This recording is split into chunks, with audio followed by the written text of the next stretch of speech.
Hello friends, super magic રસોઈમાં મિત્રો હું આપણું સ્વાગત કરું છું।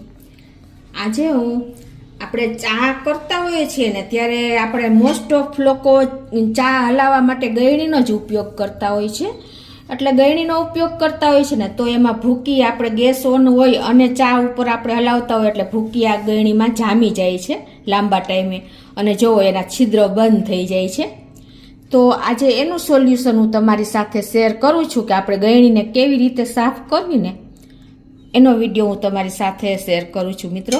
તો તમને ચોક્કસ આ વિડીયો ઉપયોગી થશે। તમને ગમે તો લાઈક કરજો, શેર કરજો અને સબસ્ક્રાઈબ કરવાનું તો ભૂલતા જ નહીં। મિત્રો આપણે ચા કરીએ છીએ ને ત્યારે ગળણીએથી આવી રીતે આમ ચા હલાવીએ છીએ ચાલુ ગેસે તો એને હિસાબે આપણી ગળણી ગંદી થઈ જાય છે। પણ ક્યારે તમારે ગળણીએથી ચા ન હલાવવાની હોય, ચમચો કે ચમચીએથી તમે આ રીતે ચા બનતી હોય ને ત્યારે હલાવો ને ઉછેડો ને તો સરસ તમારી ગળણી ક્લીન જ રહેશે। તમારે લાંબો ટાઈમ સુધી ક્યારેય ગળણી ગંદી નહીં થાય। જો આવી ગળણી ગંદી થઈ જાય ને મિત્રો તો આજે એને કેવી રીતે સાફ કરવી ને એ હું તમને બતાવું છું। તો એના ઇન્ગ્રેડિયન્ટમાં મિત્રો જો મેં અત્યારે એક લીંબુ લીધું છે, ઈનો છે અને આપણે લિક્વિડ વાસણનું તમારી પાસે જે અવેલેબલ હોય એ તમે ઉપયોગ કરી શકો છો। તો હવે આપણે ગળણીને જો આ તમને બતાવી પણ દઉં કે આ કેટલી ગંદી જો અંદર આપણે ભૂકી જામી ગઈ છે, જો તમને ખ્યાલ આવી જતો હશે। હવે આ છિદ્ર બંધ થઈ જાય છે બરાબર, એટલે ચા ગાળવામાં આપણને બહુ પ્રોબ્લેમ થાય છે। તો એના માટે તમારે શું કરવાનું કે આપણે જે ઈનો આવે છે ને રૂટીન કોઈ પણ ઈનો હોય એ આપણે આ રીતે પેલા ગળણી ઉપર નાખી દેવાનો છે।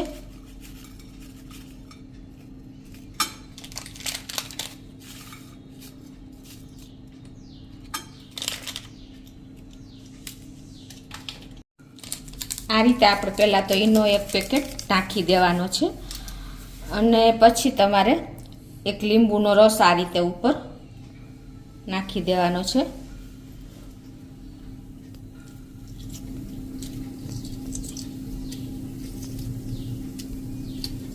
આ લીંબુ એક્ટિવ થશે, ઈનો અને લીંબુ, એટલે તમારે એક પ્રોસીજર ચાલુ થશે ને એટલે તમારે ગળણી સાફ કરવામાં તમને હેલ્પ કરે છે મિત્રો। આ રીતે તમારે એક લીંબુનો રસ પણ નાખી દેવાનો છે। આ રીતે લીંબુનો રસ નાખ્યા પછી આ પ્રોસીજર થાય ને એટલે આપણે 10 મિનિટ એને રેસ્ટ આપવાનો છે। જો 10 મિનિટ થઈ ગઈ છે અને હવે એમાં આપણે વાસણનું લિક્વિડ જે તમે વાપરતા હોય નાખવાનું છે આ રીતે ઉપરથી।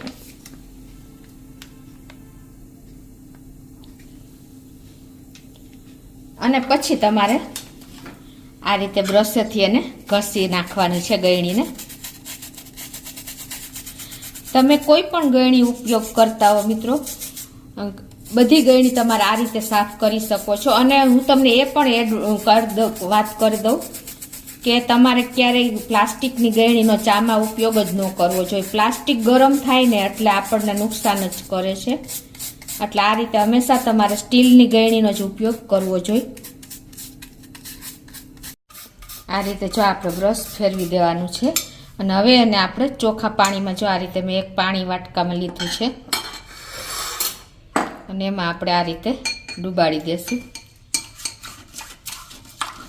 જો મિત્રો કેટલો કદડો નીકળો, જો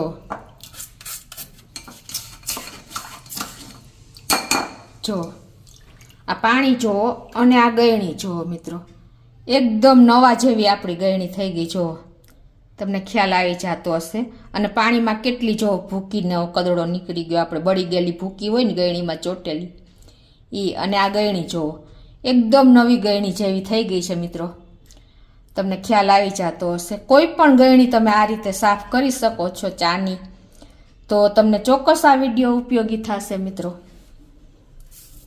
એટલે તમે જો આ રીતે ઈનો, લીંબુ અને લિક્વિડ નાખીને તમારે એની પ્રોસીજર કરવાની છે। 10 મિનિટ રેસ્ટ આપી દેવાનો છે, પછી તમારે બ્રશથી સાફ કરી લેવાનું છે મિત્રો। અને પછી તમે એકદમ નીટ એન્ડ ક્લીન પાણીથી આપણે ધોઈ નાખી। તો મિત્રો તમને આ ગળણી સાફ કરવાનો વિડીયો ચોક્કસ ઉપયોગી થશે દરેક લેડીઝને। તો તમને ગમે તો લાઈક કરજો, શેર કરજો અને સબસ્ક્રાઈબ કરવાનું તો ભૂલતા જ નહીં।